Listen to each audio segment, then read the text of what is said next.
దేవుని పరిశుద్ధ నామానికి మహిమ కలుగునుగాక. ఈనాటి దేవుని వాక్య భాగము ప్రకటన గ్రంథము 21వ అధ్యాయము 27వ వాక్యము. గొర్రెపిల్ల యొక్క జీవ గ్రంథమందు రాయబడిన వారే దానిలో ప్రవేశింతురు గాని నిషిద్ధమైనదేదైనను అసహ్యమైన దానిని అబద్ధమైన దానిని జరిగించువాడైనను దానిలోనికి ప్రవేశింపడు. ఆమేన్.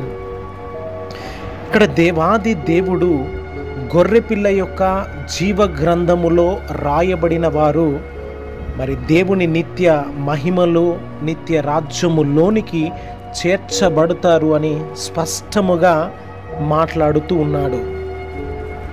మరి నిషిద్ధమైనది, అసహ్యమైనది, అబద్ధమును ప్రేమించు ప్రతి ఒక్కడు నిత్య నరకములో పాత్రుడుగా ఉంటాడని తెలియచేస్తూ ఉన్నాడు.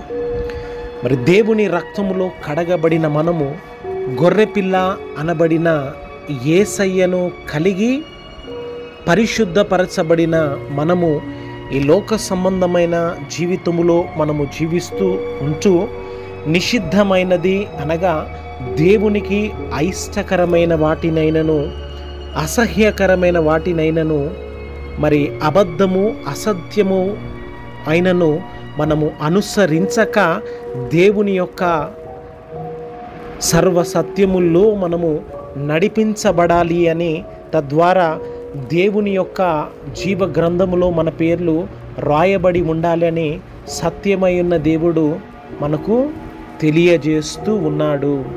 హల్లెలూయా, హల్లెలూయా. ఈ రోజున ఈ యొక్క సత్యమును, దేవుని సత్య సువార్తను వింటున్న నీవు ఆ యొక్క గొర్రెపిల్ల అనబడిన దేవుని మహిమ రాజ్యములో చేర్చబడినట్లు ఆయన రక్తములో నీవును కడగబడి పరిశుద్ధపరచబడి దేవాది దేవుని నిత్య మహిమలోనికి నీవు నడిపించబడుదువుగాక. ఆమెన్. హల్లెలూయా.